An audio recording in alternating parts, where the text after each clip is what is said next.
This is the Monday Morning Quarterback, another original multimedia presentation from NorthJerseySports.com. Brought to you by the Bergen County Education Association. Bergen County Public Schools work because the BCEA works with you.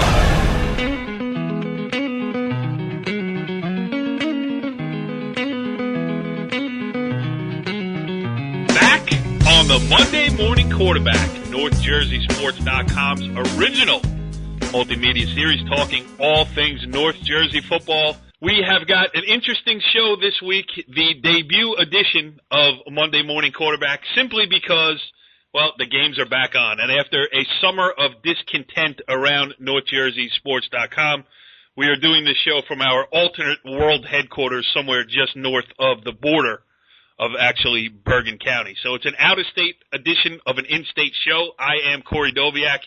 And we're going to introduce our guys who will be with us all season here, starting with, we'll call him the ultimate North Jersey football insider. He is Jimmy Avitabile, the man with the name that I like to say more than any other in North Jersey. What's going on, Jimmy? How you doing, Cor? Great to be back. I'm very excited about it. I'm very happy to have you with us this year because I know you are a glutton for the game of football. Triple header yesterday, Jimmy? Yeah, triple header at Palisades Park complex. It started at 1 o'clock, and we made it to almost three quarters with St. Peter's, probably about 9:30, quarter to 10, and there was a lightning delay that finally canceled the game. So it was a long day, but very productive day. Yes, and I grew up at that field there in Palisades Park. I mean, it used to not look as nice as it does now, but the one question I would have from you, from that full-day event, would they have sausage and peppers? What was the concession stand like over there? You know what?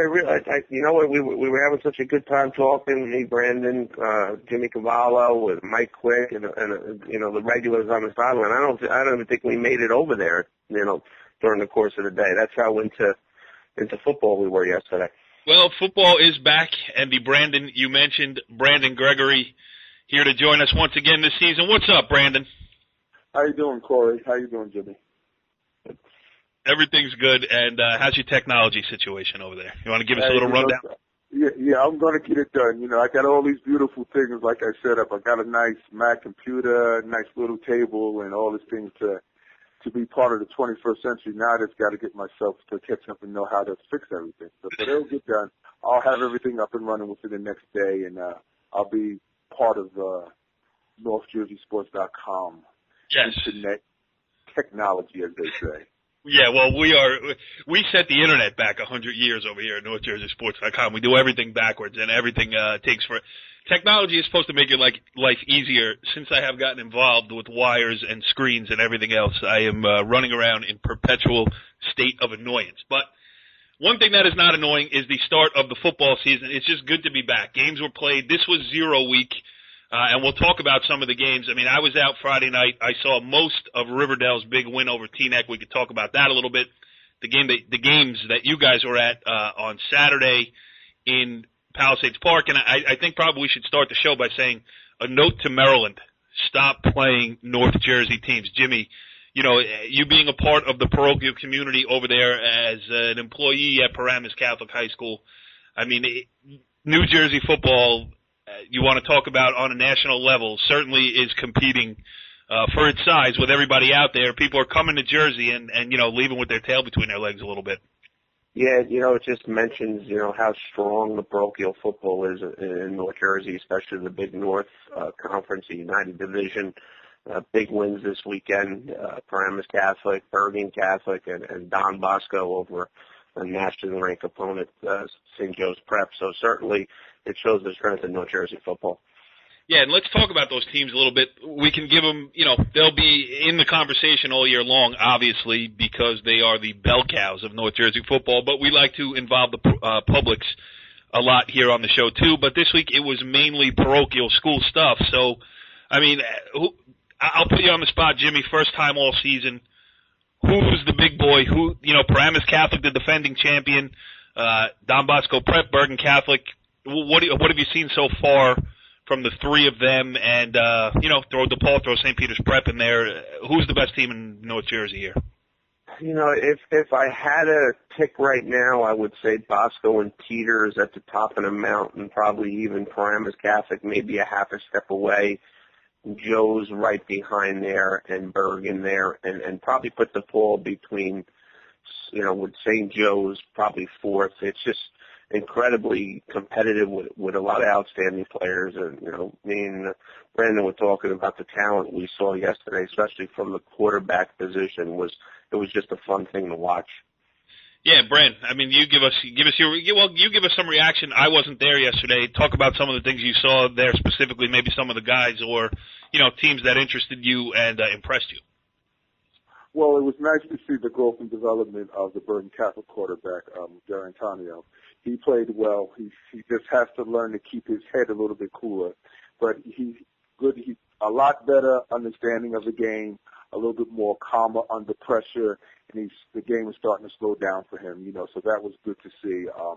Obviously, the boy Winbush from St. Peter's played well. A former guest on Monday Morning Quarterback. Stands tall in the pocket. Did a good job doing what he had to do, but the player that stood out for me the most during the course of the day was Nika Fitzpatrick from St. Peter's. Another level speed, played very well on both sides of the ball, offensively and defensively for St. Peter's prep and so forth and so on. And he looked good and he looked solid. So as for the games up there, those were the three players that stood out in front of me. So it was D'Antonio, Fitzpatrick, and Winbush.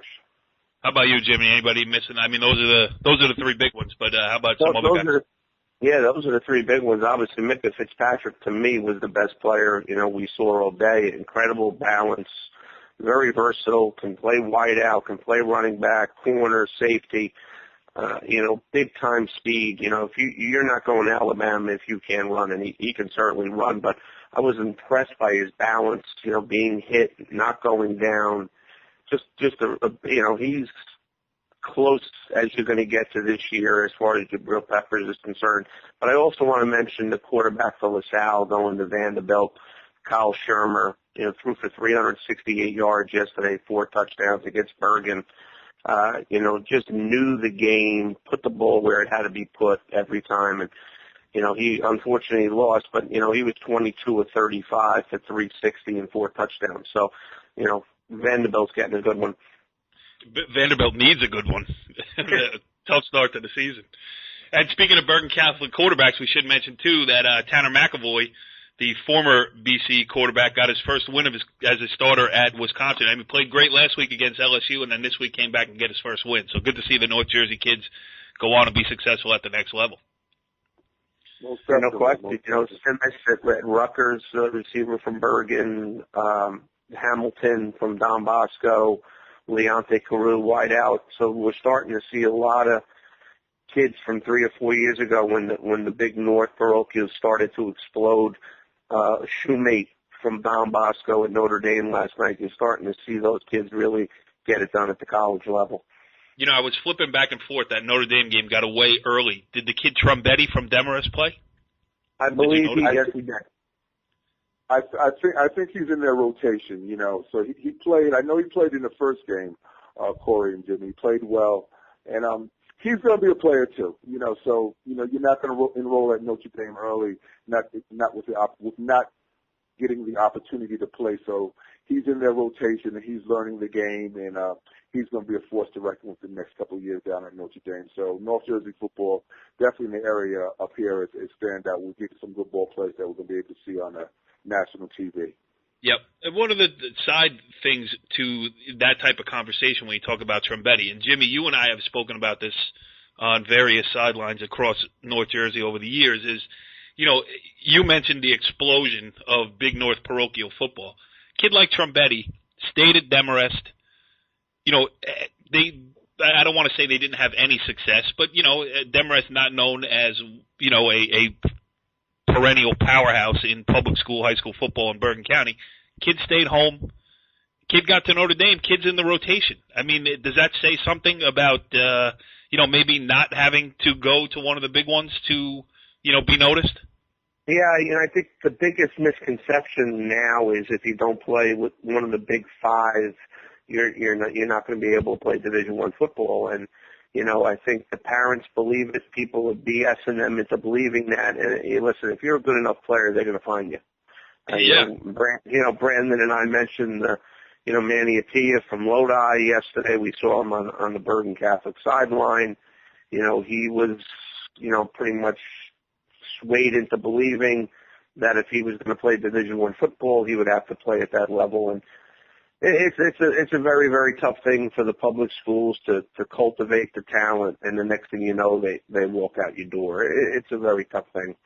And that's a good point, too, because it really is an investment. I mean, Bergen County is a collection of small towns. Each small town has its own rec program, or combined with, like up here in the Northern Valley, you got the Norwood Raiders, you got the the Northern Valley Eagles, those football programs, and those, they're not saying that it shouldn't be about money spent and all those other things, but let's be honest, recreation departments take taxpayer money and spend money on these recreation programs, and they don't get the return on investment. Not saying that winning football programs are everything, but, it is a little bit like cherry picking, Brand. You know what I mean? You're an Englewood guy. You've seen it happen there for years. I mean, Barry's doing a great job at Englewood kind of building the fence around trying to keep kids home, but they've lost a zillion of them over the years. Well, Barry, Jimmy said he had spoken with Barry, I guess in the last week to 10 days. And he said Barry had mentioned to him that he hadn't lost any of his 8th grade boys on this year's team, from last year's team, from the Junior Raiders. So with that being said, potentially maybe it's a swinger thing, but like I said, with the Catholic school stuff, it's like a wave. It's going to be the title. The wave is going to be high for a little while, and then things will kind of settle back down. And it's all depending on the parents also. So like I said, like Jimmy had mentioned, Manny Apaya from Lodi. Here's a classic case of a boy who was going to touch the ball, like I mentioned to Jimmy, 40 times a game at Lodi at quarterback, throwing the ball at least 20 times a game and running the ball at least 20 times a game. And now at Bergen, potentially he'll play some cornerback. He's going to be one of the better athletes on the team. And they'll put him on the offensive side of the ball. Maybe he touches the ball maybe 3 to 4 times a game. So is he maximizing his total football potential? That's an issue that needs to be addressed, because we all know when you play at the different levels, as far as the Catholic schools are concerned, they run more of a system instead of letting the best ball player, unless you're that elite athlete, i.e. Brian Cushing, who will see the ball 20, 25 times a game. So, it's a thin line. I don't want to go too crazy over it, but, people that understand football understand the good and bad with what's going on as far as that is concerned. Yeah, I think you made a good point there. Jim, let me ask you one more thing about this. Paramus Catholic started the season with the 35-0 win over Gilman. Again, another Maryland team going down to a New Jersey powerhouse. You're over there in the Paramus Catholic community. Just talk about, you talk about a team that's, I don't want to say from nowhere because Partridge has built something, but before that, it's a lot different around there than it used to be. The new stadium, the social media, all that type of stuff. I mean, talk about the environment now for Paramus Catholic football, kind of expecting to excel again rather than hoping to. Well, you mentioned, it's a program that's been built the last 4 years, but it's very much the cool place to be right now if you're a football player. And, I give Chris credits to that, making it very attractive, as you mentioned, the uniforms, the new field turf, the lights, the constant back and forth on the Twitter and the Facebook. And, that's what kids today like. And I think very much so it's the cool place to be right now. But I think they answered the bell yesterday. Everybody felt that, hey, when Jabril Peppers goes, the program's going to take some steps back. And they went down and, they put a 35-0 win over Gilman, a Gilman team that going into this year people expected a lot from. And they've lost to St. Edwards and Paramus Catholic. They've had trouble scoring points. They haven't scored an offensive point in 2 games. But, Willie Hanson at quarterback, Najee Clayton, and, they're going to be a very, very good football team, and they're going to be a good program for years to come. Yeah, it seems like they're moving in that direction as well. All right, so there's other issues that we'll get into later on as the season comes around. I mean, we had the NJSI ruling of eligibility. I don't want to get into that today. This is more about the games and everything else like that. I mean, we'll try to get some guests on to talk about that. We're going to get guests on all year. I already have my list of coaches that will be called, and we'll start doing that all next week as soon as, we kind of hit the ground running. Rich Barton will be out covering games. Jimmy and Brandon will be at as many games as they possibly can over the course of the coming year. We're going to get sound from players like we did last year. So a lot of good things going to be happening here on the Monday Morning Quarterback on NorthJerseySports.com. But for this week, let's talk about just a couple mentions of other games that were played, and then we'll preview a little bit of some games that stuck out to me next week, and you guys probably have some of your own that you want to talk about if I don't hit them all. But DePaul obviously opened the season with a 49-21 win over Pope John. Good win for DePaul over a fellow parochial before they go back, into league play starting next week. Riverdale, as I mentioned earlier, 53-19 over Teaneck. And Riverdale, you talk about a program. They lost so many good players from the team that went to the state sectional final last year. And you show up at the Riverdale game, it always feels the same. I mean, if you didn't have a phone with a calendar on it, you didn't know the date, you could be in 1986 or, 2016. They kind of look the same. They're a hard-working group. DJ Nymphius does a great job of having them organized and ready to go, and 53-19 over Teaneck. And they got off to a good start. Game was close early. Dylan Connolly did some good things at quarterback, just, protecting the ball, keeping the offense moving. They ran up the gut plenty of times and took care of business. Teaneck made a little run late in the second half, got to within 2 touchdowns late in the third quarter. But Riverdale opened it up for a 53-19 win. So that being said, and here's one that stuck out to me, Jimmy or Brandon. I don't know if you've had any history with the new head coach at Cliffside Park, Babe Mongilia. I do. He was the head coach at Palisades Park when I was there. And 15-14 over Bergen Tech. Jimmy, what do you think of that one? Is that a big one or what? Yeah, it's always nice. They hadn't won a game since 2012. They didn't win a game last year, and Coach Mongilia, if you remember, took over at Paramus Catholic when Mike Campanelli left for a year. Right. It's a big win for them. He played there, and his big goal is to get the town back involved in the football program, and it's a wonderful way to start. Yes, he's been, and he's one of those guys. Not that I would classify Cliffside as a small school, but Palisades Park he was at Dumont, he was at Richfield. He had the cameo at Paramus Catholic. And he comes from the era of, Cliffside Park dominance back in the day. I think he played in high school with John Brunelli, the former legendary head coach at Cliffside Park for all those years. The guy named Louis Watman, and they had some good teams there at Cliffside Park.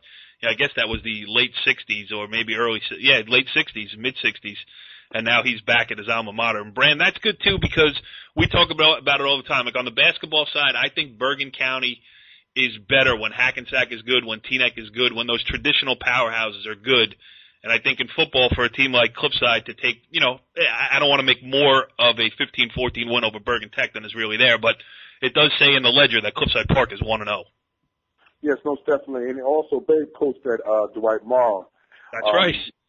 Before Barry had taken Inglewood to the playoffs, his last year at Inglewood, he took Inglewood to the playoffs. So he's been around Bergen County. He's a legend. He's done a good job with the various programs that you've mentioned and bringing them back up to some type of prominence and making the programs respectful. So it's good to see that Cliffside Park did get the first win, and so at least there's some type of organization going on out there now, and the kids will be ready to play, and they'll put a good showing on for the Red Raiders, because I remember playing Cliffside Park. That was our Thanksgiving game. And it was always a tough game, Dwight Morrow versus Cliffside Park. Guy I remember, and I'll make this a short one, this guy named Guy Balzano. They used to run a middle screen, and I used to love to, I did a good job defending that play. The middle screen, Cliffside Park was known for that play. So it's good to see that they won the game, and hopefully they have a successful year. Jimmy, you know what that says to me? Brandon was susceptible to play action. Most definitely. They used to love to run the middle screen. That was one of their favorite plays. Talking of another team that came back from oblivion, Kearney 34-6 over Eastside to open their season. And on the roof in Union City beat Seton Hall Prep 48-24, and that's a good win for Union City. I mean, good to see a public school Hudson County team doing well. And Union City, is putting a couple good years together in a row here. I mean, I don't know how good Seton Hall Prep is this year or supposed to be, but, when you see the Hudson County Public beat the well-known Parochial, Jimmy, that's a good sign for Union City. Yeah, Union City returns a lot of the team, a bunch of Division I players on a North 1 Group 5 semifinalists last year. They lost to the eventual champion, Montclair, in a barn burner down in Montclair last year. They come up. I think they're preseason ranked 4th in the state. Scrimmage Don Bosco, scrimmage St. Joe's. So Coach Wilbur Valdez loves competition. You got an independent game with Seton Hall Prep, who certainly is very competitive. They were down at the half, 17-7, and they came out and dominated the second half. So, he knows the ultimate goal is to win that sectional championship, which will probably go through Montclair. And he wants to put his kids in as many competitive situations as he can, as he can. Yeah, and should we credit Pat Rice for any of that information, or we can pass right over it? We were in communication on the phone, so Pat was there, and he was sending over the updates. International man of mystery, Pat Rice, who will also be a guest later on this year, if we can get him out. A guy who goes to as many games as anybody. All right, so that's 0 week, pretty much. I mean, those are the scores, those are the games. That's what happened, and the season is officially underway. Not too early to look at next week, though, as we tape this here on the opening day of NFL. It's all football all the time here, especially in the New World headquarters of NorthJerseySports.com. I got the big screen sitting right here in front of me, got the computer going, all these things, and a couple of games that I wanted to mention coming up in the official week 1 where everybody gets underway. Well, I guess we mentioned the first one already, Cliffside Park versus Englewood. That's going to be a good game. Cliffside Park we mentioned with Babe Mongelia. Englewood sent 7 players into the college ranks. Going to be interesting to see if they can reload rather than rebuild, and I think they'll probably be on their way to doing that as well here. But another game that pops out, Cresskill versus Weehawken. Not because I think it's going to be competitive, but the retirement of longtime Cresskill head coach Bob Valley opened the door to one of his former players, Jimmy, Kevin Quinn, taking over at Cresskill. It's going to be weird to see, a Cresskill team with no Bob Valley on the sideline. You're 100% right, but I think the program will be maintained. I think Coach will do exactly, take the template, obviously make some adjustments to it, but they've been winning a lot of games in Cresskill for a long time. I expect no different.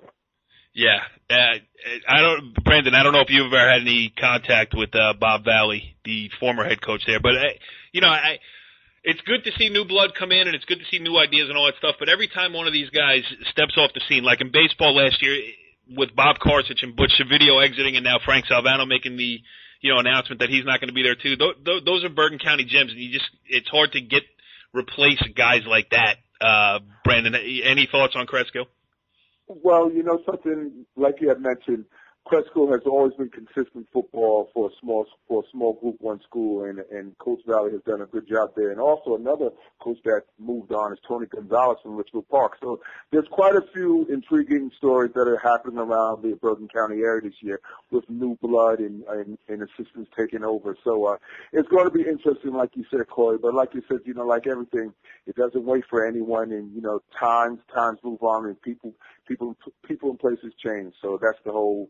That's what makes football interesting, and see what these new guys can do to keep the tradition in these towns moving forward. Yeah, I agree. No, it is good. You mentioned that Ridgefield Park opens a new area itself at Dumont on, I believe it's Friday night. Pete Kraljic, the new head coach at Ridgefield Park. Another long-time assistant at Richfield Park for over 20 years. So, it's just interesting. But like you say, everybody has their own way that they want to do things. So now the opportunity will be presented to them, and now we'll see what they can do.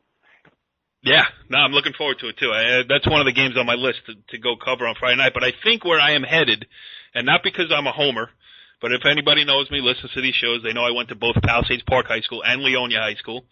And they open the season on Friday night at New Milford, which is going to be interesting, not only because they're two good teams with high hopes for the season, but also New Milford is going to retire the jersey of Ed Marinaro, who I have a slight connection with only because when my mother first got out of college, the first class she ever taught at New Milford High School, Ed Marinaro was in it. So I'm going to bring up some old times with him there.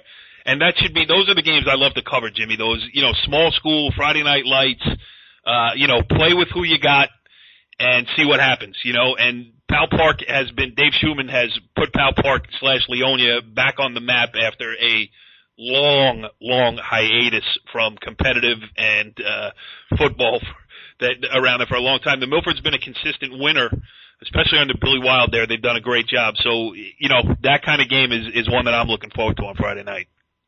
Yeah, you mentioned, Palisades Park, Leonia, going co-op. I think it's really helped the level of football. And I would love to see a lot more of the Group 1 teams in Bergen County consider that like a Hasbro Heights and a Woodridge, maybe a Wallington and a Beckton. I think it would be a better brand of football. I think it would certainly help the numbers of kids on the sidelines, and I think that might be an answer down the road. I agree with you 100% because I've been running around doing a couple photo shoots here, and talking to coaches, talking to guys, numbers are down across the board, and a lot this summer, teams have had to go travel to get a good practice in. I mean, you just don't have 22 guys that you can put out there and have a good offense versus defense scrimmage within your own squad a lot of places, especially at the lower enrollment public schools. So guys are running around looking for practice time. I mean, that never used to happen, and I think that plays right into what you said. Pal Park, Leonia, when you say you put two teams together and they have an advantage, those were Palisades Park and Leonia were two, I hate to say it, bad football programs for a long time. So it's not like Schumann was getting an embarrassment of riches when they combined. He just got numbers and has been able to make it work with those numbers. And I think you're right on the money when you said that is definitely in the cards for the future too, because football, more than just a sport, it's a place where the community meets, either on a Friday night or a Saturday afternoon. And to lose that because, teams don't have numbers to be able to put out a competitive product, I think you hurt the community fabric as much as you do athletics at any particular high school. I definitely agree with that, Corey. So, it'll just be interesting to see how, like you said, moving forward, how the smaller schools do address this issue, because it's becoming more and more of a very much a persistent issue that needs to be looked at, and something that hopefully the state of New Jersey will address before programs start to fold and all of a sudden a year or two hiatus, and then they're bringing these programs back. So it's something that really does need to be looked into, so that it can be quickly fixed, because it can be fixed and avoid any kind of problems.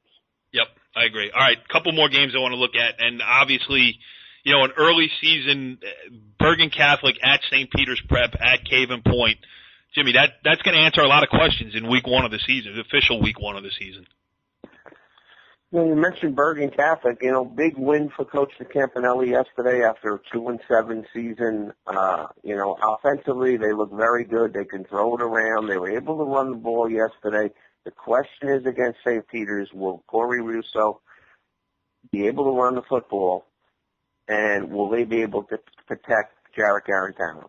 If he gets time to sit back and throw the ball, Bergen Catholic will be competitive.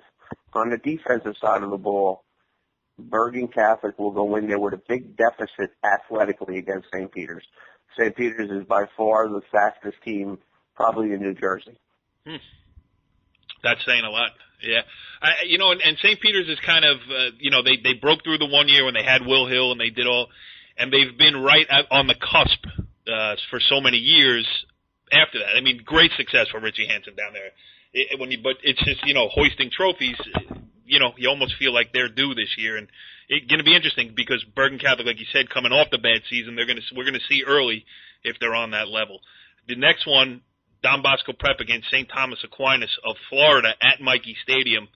I mean, that's as big time an atmosphere and matchup as you're going to get in high school football nowadays. I mean, these are the games that people, national matchmakers looking to make, and somebody made one there for Bosco and St. Thomas Aquinas. Jimmy, how about that one? St. Thomas Aquinas is arguably one of the top 2 or 3 teams in the country. Division I kids all over the place. 2 Division I defensive linemen, 3 Division I tailbacks, 6'4", 6'5" wide receivers. Right. This might be the first time all year that Don Bosco goes in there overmatched. Not to say that they won't be competitive and not to say they won't pull out the victory, but it's going to be a very, very tall order against St. Thomas Aquinas. Brandon, who are you rooting for in that one?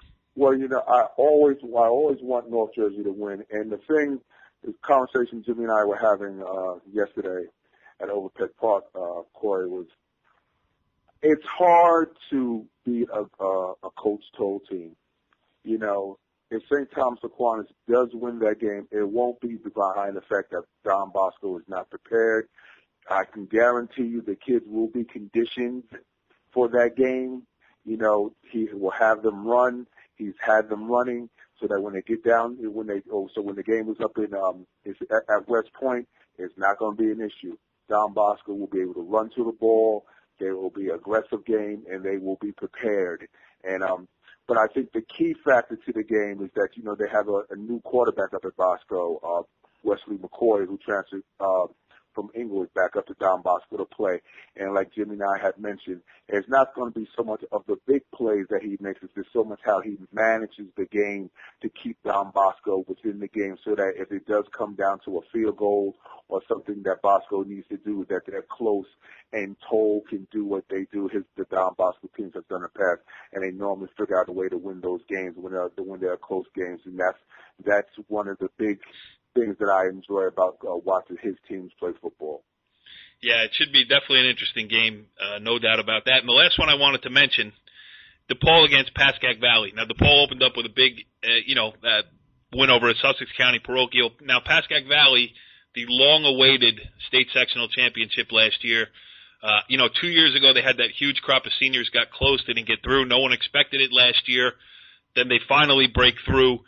And Jimmy, a big test. DePaul's already got a game under its belt, which is an advantage. They've got game film and they can try to improve on what they didn't do well against Pope John. Pascack Valley going in cold.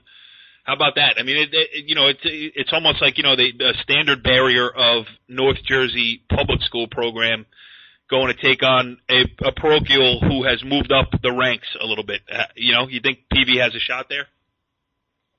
I think Coach Nielsen, if you ask him what was the turnaround last year with that team, he would say the DePaul game. Even though they lost 23-6, they were very competitive in that game, and I think it showed his kids that, hey, we can compete with anybody when we come to play. So I know Coach Nielsen's certainly not afraid of the competition. Nope. I think he's been, if you've been reading the articles in the summer in the paper in the preview, he's trying to send his kids a message that one day we play like champions practice, the next day we practice like a JV team. So, it's the old saying, heavy is the head that wears the crown. Yes. And I think complacency is his biggest concern there. Yes. Yeah. Jumping at the bit last year.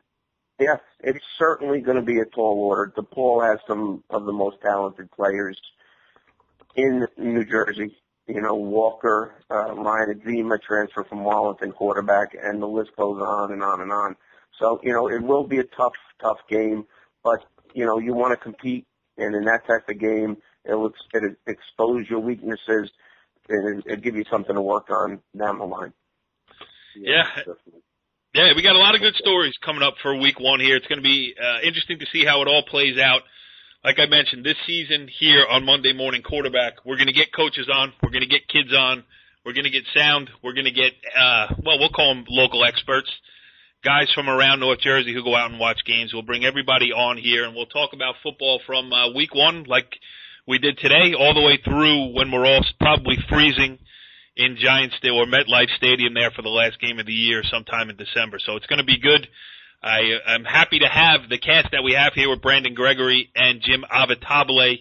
And boys, I'm looking forward to it. I think this was a good show. We laid out some groundwork here of what's going to happen, and we'll have plenty to talk about as the season goes on. So, Jimmy, good job today. I'm glad you recovered fully. Are you on the couch now watching a little pro football? Pro football, Yankees. So it's been a good day. Yes, and Brandon, good job as always, and best of luck on getting that mouse to work, pal. Yeah, I wish it was a mouse that was running around the house, and that would be easy to deal with. But a mouse on a computer is a totally different thing. So, but I'll have everything addressed, and by next week I'll have my computer exactly where it needs to be. So, it is what it is. Like I always say, that's my biggest complaint. I have no complaints at all. All right, boys, good stuff. We'll do it next week. Follow the leader.